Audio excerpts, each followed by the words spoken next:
Perfect. I'll turn the volume up this time. Okay. Quiet in the back. All right. Thursday, December 8th, the North Smithfield Planning Board is called to order. First item on the, well, that was the first item on the list. The second item on the list is roll call. Dr. Benoit. Here. Mr. Fournier. Yeah. Mr. Menard. Here. And the chair is here, and Mr. Pilardi and Mr. Keene are absent from this evening. Item number 3, minutes review and approval of the October 13th, 2022 meeting minutes. Give everybody a minute to look those over.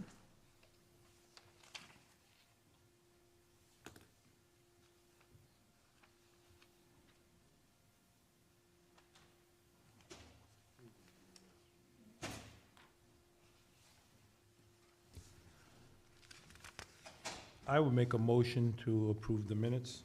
Okay, we have a motion to approve. Do we have a second? Second. All right. All in favor? Aye.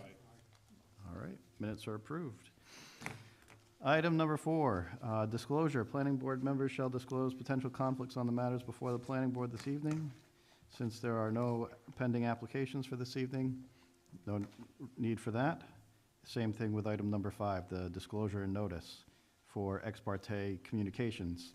As there is no pending applications for this evening, we will forego that as well. Item number 6, declaration of voting members. With Mr. Pilardi and Mr. Keene absent, everyone that has been part of roll call will be voting members for this evening. And then we go on to item number 7, review of the town's existing solar regulations, zoning sections 5.7, solar photovoltaic system installations, and section 5.7.11, the solar photovoltaic overlay district. This is for general discussion on the existing solar regulations and suggestions or recommendations on upgrading and improving the existing regulations. So I had requested that we put this on our agenda for this evening, just to have a general discussion based on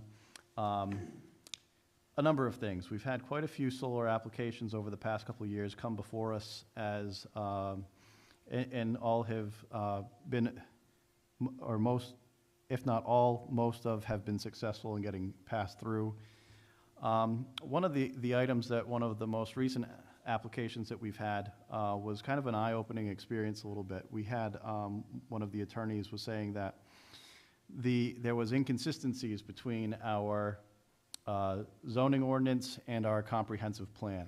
So one of the things that I wanted to get in front of the board and have a discussion on is how we can get our comp plan to be more reflected in our zoning ordinance. You know, one of the things that we typically really hear about is ensuring that North Smithfield maintains its rural character. And I know with a lot of the solar developments, a lot of folks have felt that that rural character has come under attack. So it's just, and another one of the items is that the former governor, Gina Raimondo, had put forth a plan, and if I'm remembering correctly, she wanted to have 25% of our energy by 2025 be green energy. And I also felt that with everything that has transpired over the past couple of years, that I think North Smithfield is certainly doing our fair share of participating in providing that green energy. And then again, as many of us have reflected in the past, that we really want to start to encourage the solar developments to be properly sited in already developed areas, such as over parking lots, over existing building roofs, as structural will allow, and really be able to give the ability to maintain our rural character, but also encourage the use of solar, but in properly sited areas. So that's why in one of the parts of our packet this evening, there was the solar zoning use changed the residential areas to ends for ground-mounted solar voltaic panels. So that's what I have to say about things. If there's any other, I'd like to hear what the rest of the board has to think about this as well.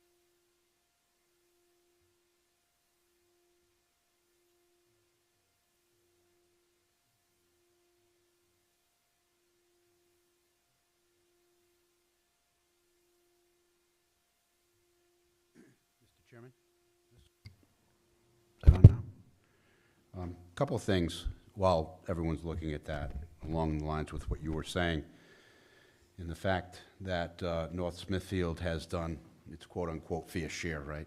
One of the things that you had mentioned was you wanted to bring the comp plan in compliance with the zoning ordinance. I actually think it's the reverse. I think the comp plan is okay. It's the zoning ordinance that needs to be brought up to date. Yeah, you said comp zoning. I wrote zoning comp. Number one. Number two is one of the thoughts that I had, and I know that I had passed that on to you, was when I looked in the zoning code, even before I started here, I noticed something that was unusual in that there were two separate zoning ordinances that regulated solar in the community. I've never seen that before, and it didn't make a whole heck of a lot of sense to me. I mean, if they have an overlay district, and I know in this particular instance, it's specifically for a certain area in the community. However, the way that an overlay district works is if you come in and you ask for and you meet the criteria under that district can also be overlaid on another area. So developers coming in are going to take the path of least resistance. The solar overlay ordinance had some incentives to the community that were in there, but yet the other ordinance didn't provide any additional incentives to the community. So what we've seen, at least what I've seen since I've been here, is applicants coming in under the standard ordinance that's simply a special use permit, come to the planning board, go to the zoning board, special use permit, and no supplement to the community, whereas the overlay would have to go to the town council. So in my thought, I would like to have the opportunity to look at the two ordinances and basically select the best scenarios from both and try to make a combined ordinance. And then my suggestion would be that it be an overlay district and that overlay district be approved by the town council. I mean, solar projects are large projects. They take up large swaths of land. And while the zoning board can review projects and they issue special use permits, you know, it's really a policy issue for the community, whether you want to bring in that type of a use. So I believe that policy, it's my personal opinion, that policy decision belongs in the hands of the elected officials and not the zoning board. The other thing that I just heard you say is you wanted to incentivize projects that were in already developed areas, parking lots. One of the things that I've always thought of, brownfields on the top of mill buildings and things like that. In that particular instance, you could probably create an allowance to have that by right, if that's what, so that the solar company or the solar provider looking for the least resistance will look in that area first. And then if they can't accommodate their project in that particular area, they would have to go back, go into the zoning ordinance, reconsider their project, and then maybe come to the planning board and then go to the council to have the overlay on their property. Those were my thoughts. So prior to you coming on board, we did have a solar moratorium at one point to try to revamp this list to have, you know, the yeses, the nos, the special permits. So we actually changed a few to Ys to incentivize those areas, the zoning areas. But I fully agree with what you're saying, and I'm fully in support of that too. Anybody else? I agree with that too. That's very well put. Mm-hmm. Is there anything else? No, he said it well. It incentivize the, you know, if you make us look at a parking lot before they come to clear acreage. Mm-hmm. And I have been seeing a lot of these solar canopies over parking lots being proposed quite a lot in other communities, ones that I've been working on with public buildings and public land. So I know that has been that was a big topic probably a couple months ago, even just to put the solar canopies over at the Veterans Memorial Field. So there could be, I know we have the the height regulations are at 15 feet, so maybe we could look at if they are in fact at parking lots that they can be allowed to be higher, something like that as well. So, Mark, I'm in full. I don't think you're hearing any resistance if you want to take a swing at it to combine the two and pick out the best parts of each and have us review it again. I think that would be very beneficial for the town as a whole. I'd be happy to do so. You mentioned the parking lots. Both of my children at URI, and I'm down there frequently, and a couple of the parking lots, one of them has a solar canopy, the other one's under construction. These are huge parking lots down there, and that's, you know, state project. Yep, and you know, part of this is, since there was the discussion of the one over at the high school, I was also thinking, you know, we could certainly benefit from that as well as a town. You know, I don't know what the energy costs are for this building, for the high school, for the middle school, the elementary school. We can certainly look at, you know, partnering with a company so that we can, you know, both parties can benefit from having some solar canopies put in place. I mean, it's a win-win. The project's already, the areas are already developed, and the town gets something in return as well, so.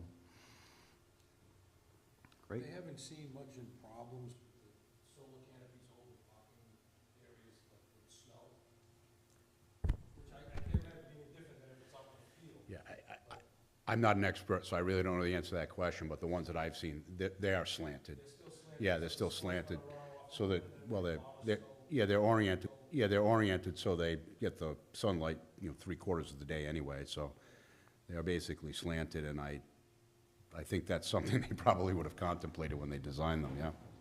Yeah, there's some that are going in at the Newton Free Library up in Newton, or they've already gone in, and they're kind of almost a very shallow pitch V. Yeah. They have the gutter that runs down the middle, so when any rain comes, it's all catched by the gutter, and then the snow melt. You know, obviously the solar panels will heat up, they'll melt, and everything still just runs out there. So, and it's less plowing, you know. Yeah, if you- it's eating it up. So, Mr. Chairman, Okay. I have a question. yes. We've had in the past a number of solar proposals that are in limbo or fallen by the wayside. Iron Mine Hill Road, there was one across from the Monster Solar Farm. That might have gone to some type of... That, if you recall, we had denied that application. That was denied. Did they Zoning- appeal? Zoning, it was appealed to the Board of Appeals, and that had been overturned. So that is that's in progress. So that's going to be coming back. It's, Zoning board Tuesday night. okay, thank you. May I also ask about the gold property? Is there anything else? Is that in limbo, or is that a dead issue? It's for sale. Well, the house is for sale. Have you heard any more, Bobby, from the gold proposal? The gold property, they are considering alternate developments as opposed to solar. And we expect that they'll probably be submitting an application for potentially a residential development sometime over the course of the next year. But Thank it's, you. but it's difficult to say, because it's not on our agenda to talk about. Correct. I said, But thank you. possibly, Yep. maybe. Okay. So, yeah, Mark, if you want to take a swing at combining the two ordinances, I think that we could only benefit from that. And then take a look at, and I'm certainly happy to work with you on that as well. Sure. We can pass I know you guys got a lot on your plate, so I don't mean to add more as we go through these things. You could do the preliminary writing and he could review it. I could. Okay, then on for item number 8 for discussion. Rhode Island General Law 21-28.11, the Rhode Island Cannabis Act. This is just, again, a general discussion on the Rhode Island Cannabis Act, including any suggestions and/or recommendations for the creating zoning regulations addressing the retail sale of cannabis in the town of North Smithfield.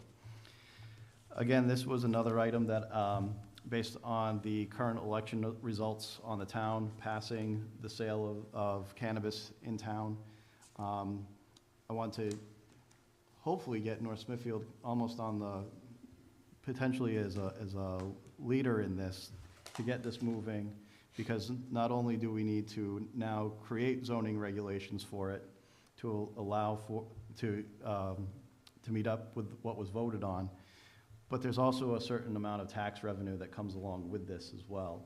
So I didn't want North Smithfield to be trailing in it and lose out on potential tax revenue for our town. There have been Massachusetts has been a great case study on what has occurred. And Mark and Bobby had distributed some of the regulations from Plainville, which I thought was a good example of, you know, where to properly locate the dispensaries, how they are supposed to be regulated, signage-wise, where they should be, what signage should be looking like, the location, depending on where it's put. You know, there, I believe Plainville has either a 250-foot or a 500-foot radius from any residential zone, library, school, park, something to the like of that. So again, it was just one item that I wanted to start the discussion about, because I know eventually town council will send something along to us to say, hey, what should we be doing for zoning on this? Because we need to, you know, adopt our legislation and update that as well. Question. Is the town obligated to allow dispensaries for marijuana? Yeah, it's because we voted on it. Yes, Yep. The town has voted on it? yes, at the last general election, there was a referendum whether the town, and the referendum was actually pre-packaged and came out of the state statute. And the question was on, and it was voted on, and I believe it passed 60-40, or thereabouts, in favor. So now that the town, the residents of the town have voted, the town is now obligated to accept if someone applies. So Jeff is right, we need to put together some regulations, zoning regulations that will basically put some parameters together to provide some sort of guidance and some protection for the residents in the town. Yeah. Is there a limit on how many dispensaries there can be? So there's it's broken down by region. I don't remember what the name of our region is, but our region is basically, I think it's Smithfield, North Smithfield, Cumberland, Woonsocket, Burrowville, something like that. And I think in 5 or 6 communities, they're going to allow 4 retailers, and there are 3 different categories. 2 are open general categories, and I forgot what I'd have to go back and look at the regulations specifically. But there are 2 other categories. One would have to go into a community that is I don't want to call it a distressed community, but it's more or less, you know, low-income type community in our region. So that particular community will be getting one. And the other, I forgot what the other category was. You'll have to excuse me. I might be able to find it. What was that, Bob? Yeah, 4. Thank you. 1 shall be reserved for workers, cooperative, whatever that is. 1 shall be reserved for social equity applicant. That's the community that I'm referring to. And then 2 are just general retail licenses. So 4 in total for 4 in total This in, whole- 4 in this geographic area. Oh, wow. So even more reason if we want to see the, Maybe a little bit of a road race. yeah. Well, a couple things, right? So I did reach out to the DBR, who's responsible for doing the regulations. I did, when I was in Warwick, that's when the compassion centers came out, and I happened to be in the middle of that. And then I was in West Warwick for several years when the co-ops and the cultivators came out. So I've actually been through 2 versions of, that was medical marijuana, in developing regulations for those in 2 separate communities. And I found it very handy, very helpful to reach out to the DBR, who's responsible for developing the regulations. At the time, a gentleman named Norman Berenbaum was at the DBR. He's now in New Jersey, I think. And as I did draft regulations, I would send them to them to make sure that we complied with the statute and their regulations, and that's what I would like to do again this time. I did reach out to the DBR. I did speak to someone there. They're willing to do that. The other thing that they did mention to me, and you probably, if you've been following it on the news, you probably saw it on the news, the governor has not appointed the commission yet. So the first step is for him to appoint a commission. Then that commission has to develop rules and regulations. So the likelihood of them reviewing and approving applications, because they haven't even set up their regulations yet, will be about, I think on the news they said it could be anywhere from 6 months to almost a year before they're ready to start reviewing and issuing licenses. Now, one of the criteria that was in the statute was that any community or any current, what is it called now? I just mentioned it a minute ago. Compassion Center, they're automatically approved to sell at retail, and that's what happened last, I think it was Tuesday or something.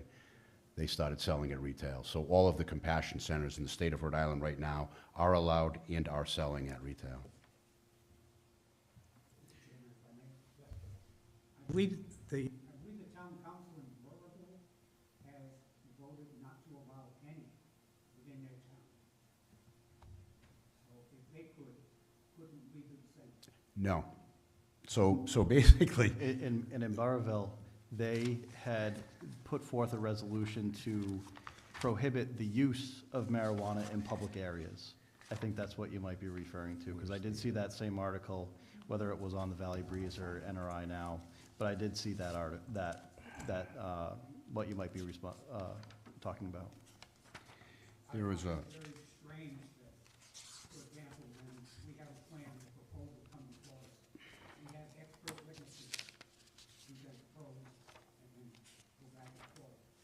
Now this marijuana being thrust upon us, and we're supposed to be responsible for the health, safety, and welfare of our community. And this is just being thrown in our lap without any expert witnesses, any expert discussion.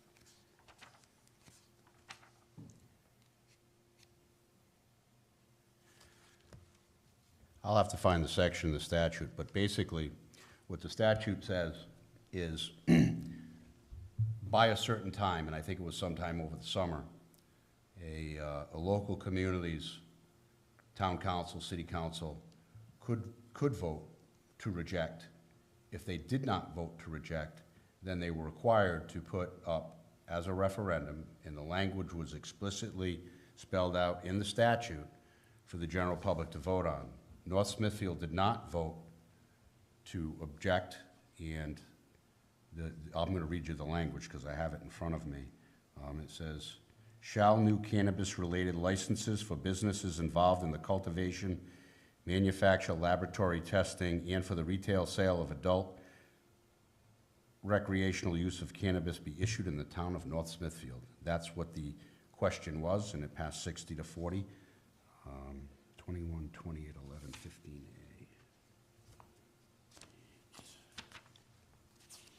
15A. This is the statute, so it's quite extensive.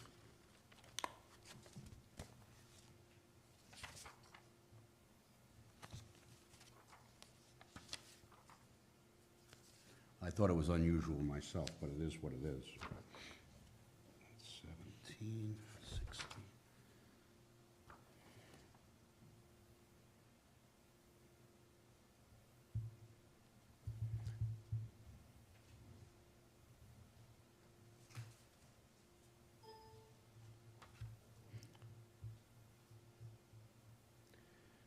So there are, this is 2128.11-15.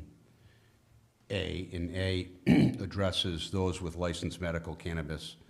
Other than a city or town that is a host community for existing licensed medical cannabis treatment center, any city or town may, by resolution of the town council, cause to be printed on the ballot in an election held on or before November 8th, 2022, the following question.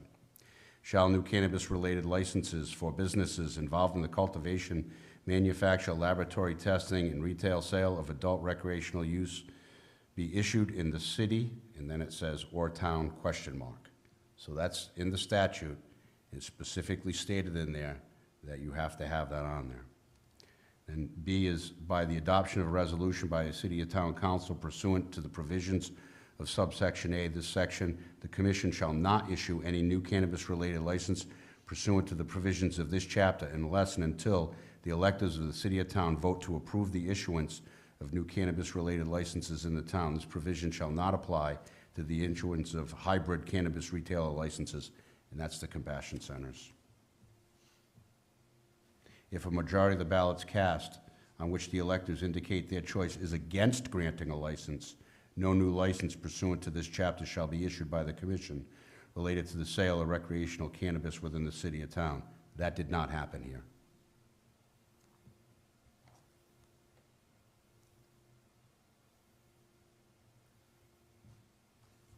Is anyone making a projection of the tax revenue that might increase? I don't have a projection. My assumption is that the state has made a projection on the overall revenue. And I believe that the taxes on the sale of the cannabis are extremely high.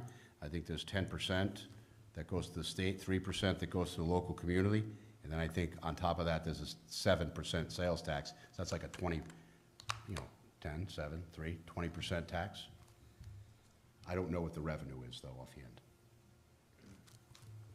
We could probably look at towns like Uxbridge, right over the border. So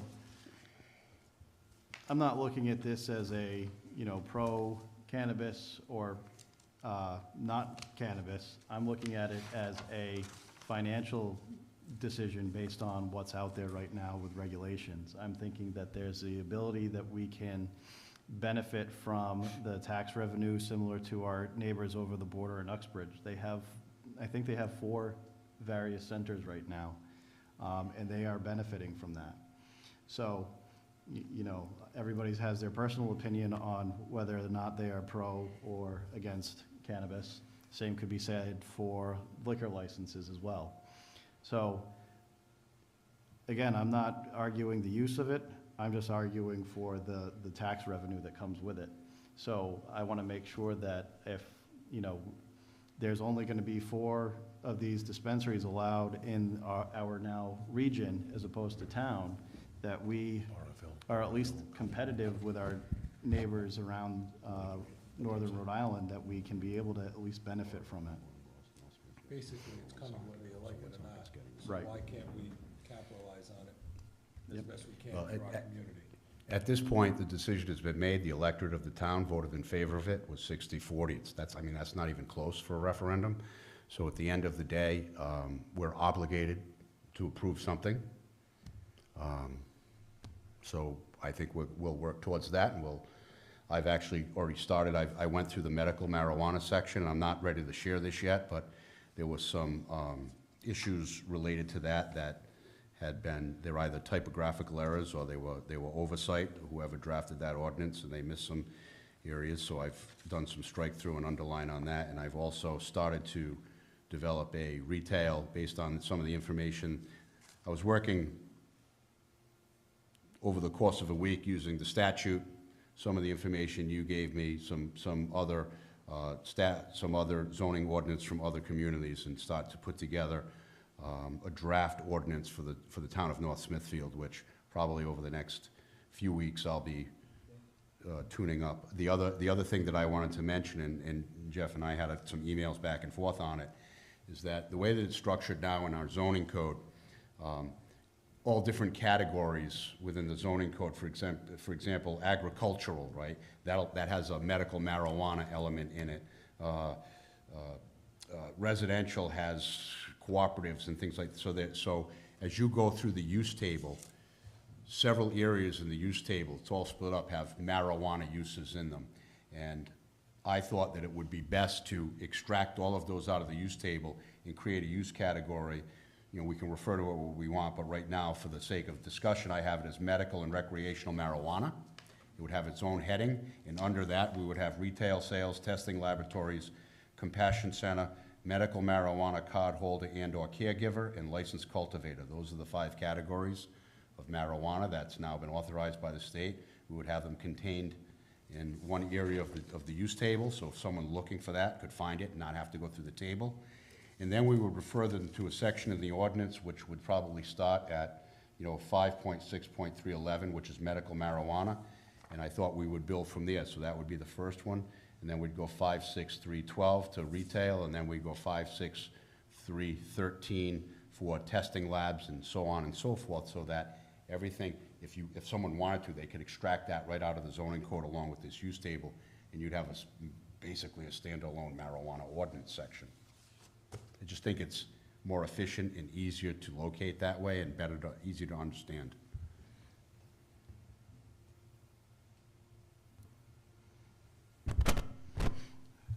So again, Mark, not to add to your plate, and Bobby. We It's have coming. another one too, Okay. which we'll come back to later for Yeah. accessory dwelling units. It's a whole nother category. Okay. Yeah, sure, Mr. Ozowski. Gary's off the 88 North Main Street. As that whole process evolves, I'm sure that, the normal situations of traffic and proximity and so on, parking and the like will all get handled. But there's one issue that I had concern for, in this, whether we want it or not, Doc, it's coming. One issue that I don't, know how it's gonna be addressed is odor. Odor. And, as the administrator, I learned a few years back that we had 32 locations in town that were permitted to grow. That's surprised the heck out of me. In terms of the And that was a few people years ago. How many are there now? Yeah, and when you become aware of that, you start to maybe second guess everything. You go through an area, you start to smell something, is that a skunk? No. Or wait, maybe not. And frankly, just recently, in traveling on 146A up by the center in Uxbridge, the odor in the street was not good, in my view. And I don't know how, we can make a sound, we can, we can make vowels and a lot of things, but I don't know how you address that as it relates to, allowing something to exist and having neighbors, be comfortable. I mean, I walk a bit, as many know, and I just find it staggering how many cars Oh, yeah. are, prior to the legal sale. So I think odor is gonna be one of the biggest challenges that we have in trying to make sure that if we are to get a center, that we are able to, create some kind of,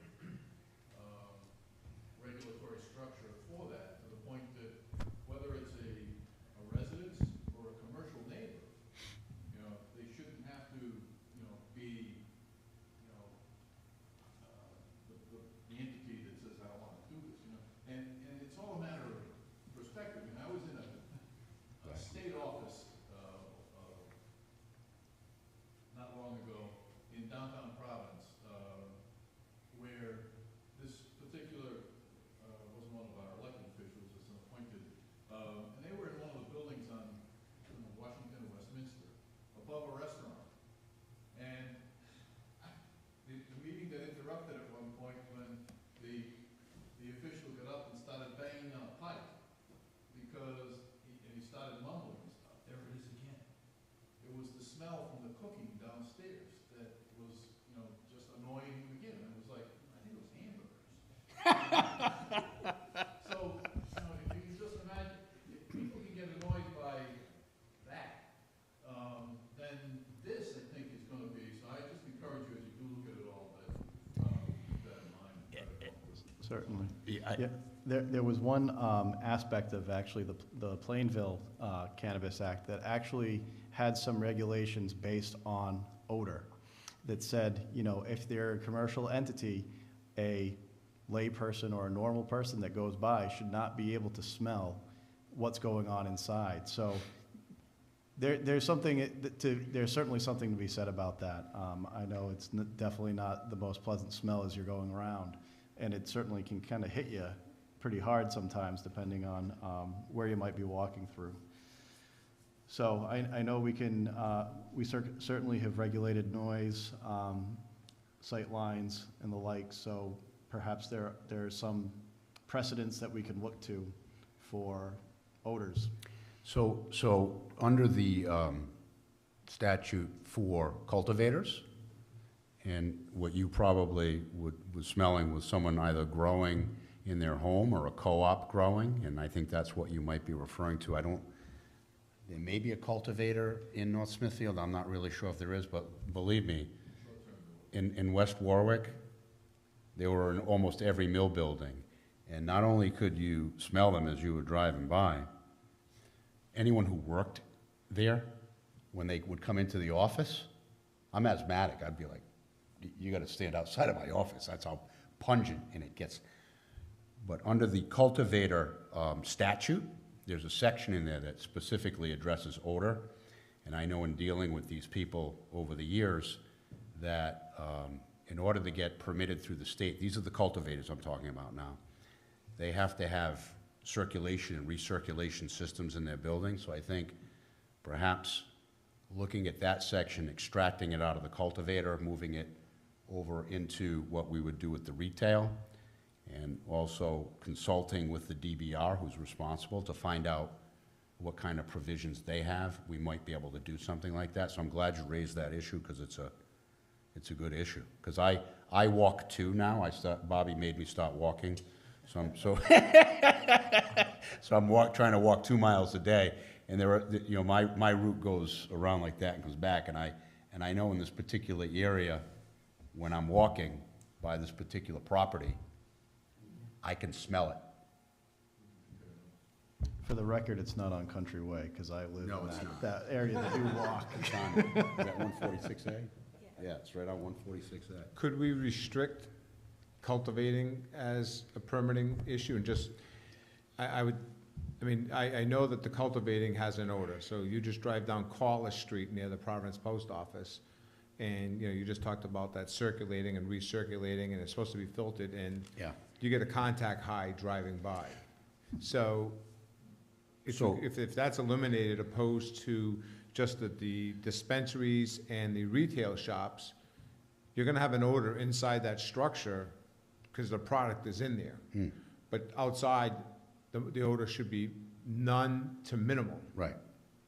So if we extract the cultivating part, then we eliminate the odor Well, part. so in the table that I have here, it's called licensed cultivator. And a licensed cultivator is a very, very specific use. In order to be a licensed cultivator, you literally have to have a contract with a compassion center. They cultivate and they sell. So they'll have to have contracts with compassion centers and retailers. And there's whole criteria for that. That's not in our ordinance yet. And I think we need to address that.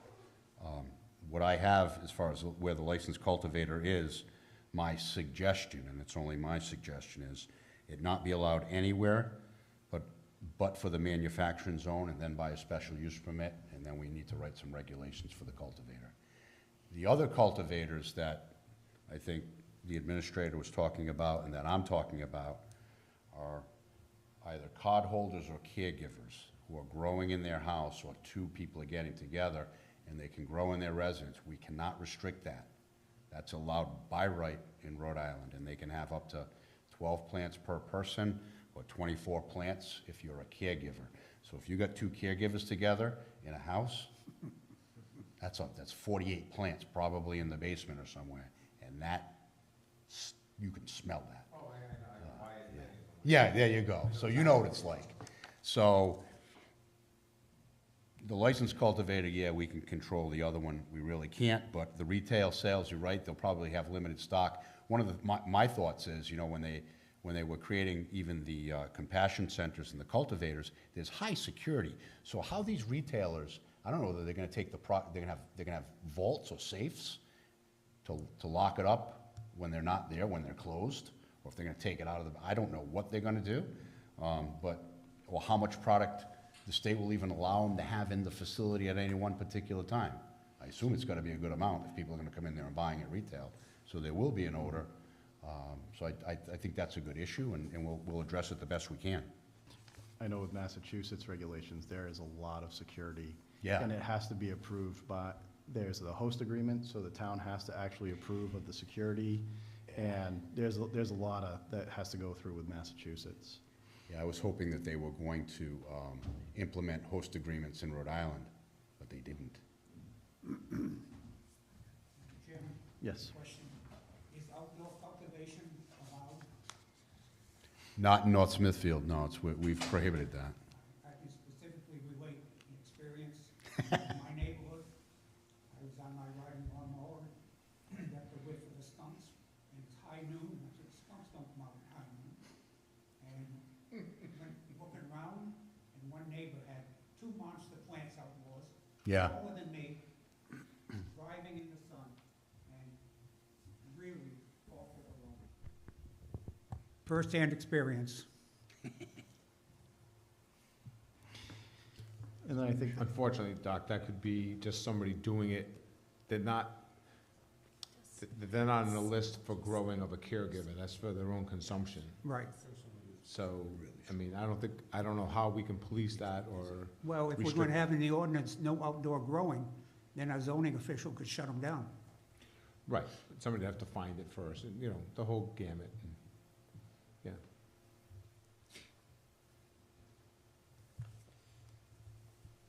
and then again, to the administrator's point with odors, town council certainly has within their ability to set forth a resolution similar to the Burrillville Town Council about not allowing it in public air, to be smoked in public areas. There are a couple of areas where this is gonna have to be addressed. One, which would be our area, is in the zoning. There's also someone who's going to have to draft up some regular ordinances, code of ordinances, to address some of the issues that come forth, you know, with this use being allowed, like, you know, no consumption in public places. You can't smoke in your vehicle or whatever. Limiting the age of people that can go in, which is in the statute, you have to be 21 to even go in the building where they're selling it retail. But all those things need to be addressed in local code of ordinances enforceable by the police department. I think we already have that going on with our neighbors, you know, quarter mile up the road, and like Jeff said, they have, at least that I know of, at least 4 centers that you can go and just walk in off the street and purchase. So it's already here, Yeah. and, you know, it might not be a bad idea to set the ordinance up for use in public places and restrictions on that, even prior to the whole retail side, just to put things in place so that it gives the police department legs if somebody's at the town park and they're smoking. Yeah, You know, somebody's in the parking lot here smoking. or in the building. Well, I think most people that do it in building that I see, they're all using the vape pens, and the odor on that is nothing, so. You don't know if they're using, they got that vape pen, you don't know if is it the flavor, or is it relaxation? So, Mr. Ogier, while you're here, not representing anybody but yourself, maybe that could be a conversation with Mr. Igliozzi for the code of ordinances with the town council as well. Just because while we're all talking about one kind of green, I'm talking about the green we can spend. No, I agree. You know, We need to capture that if it's gonna come towards us. and even if, you know, this commission might be 6 to 12 months out, we should be prepared for when they say go. We should be prepared for when they say go. Because then that way, if we're competing with Woonsocket, Burrillville, Lincoln, Smithfield, Cumberland, we're now one of 6 that could get 4 of, or now, you know, 3 with one of the criteria. We're 6 towns competing for 3 stores. And why not have folks come to our town, get what they need? If they use it, they might get hungry and frequent some of our other establishments too. So, you know, they might not just be spending money on the marijuana sales, but they might also be spending other revenue in town as well. They could go down to Dowling Village, they could hit up any of the restaurants, they could, you know, really be able to bring them in, so, and then, benefit from the revenue that creates. I never thought the planning board was in the business of bringing in revenue per se. We do promote commercial, and try to encourage commercial to offset the residential taxes. But to say we are on board because this is gonna be a money-making proposition is a sad state of affairs in my mind. The downside is, when they come into town to get their goods, they might run over 3 school kids getting off the bus because they're stoned. Nobody's talking about that. Oh, cancel culture is putting that on the back burner. Mark, you have a rebel on the board. Yeah, we need a cross-section of opinions. It's very important. Diversity. Yep. You know, at the end of the day, it's not about revenue for me, or I don't believe it's about revenue for the planning board. I think we're obligated to do something because that's what the citizens of this community decided, and we will go forth and do the best that we can to put together the best ordinance we can, as I said at the beginning, to allow the use and to protect the community.